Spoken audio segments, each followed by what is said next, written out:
সালাতই হচ্ছে আপনার জীবনের সবচেয়ে গুরুত্বপূর্ণ প্রকল্প। আপনি কি চান আপনার জীবন 180 ডিগ্রি বদলে যাক?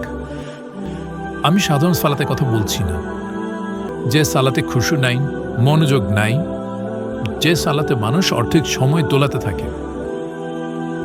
সাহাবী আব্দুল্লাহ ইবনে জুবাইর রাদিয়াল্লাহু আনহু এর কথা শুনেছেন?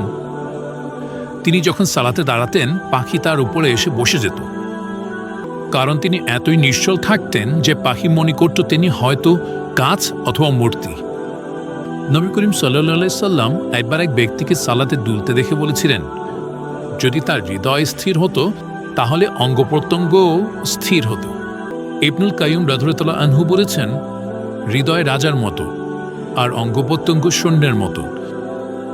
রাজা যদি স্থির ও একাগ্র হয়, সৈন্যরাও তাকে অনুসরণ করে, কিন্তু রাজা যদি অস্থির হয়, সৈন্যরাও ছোটাছুটি করে।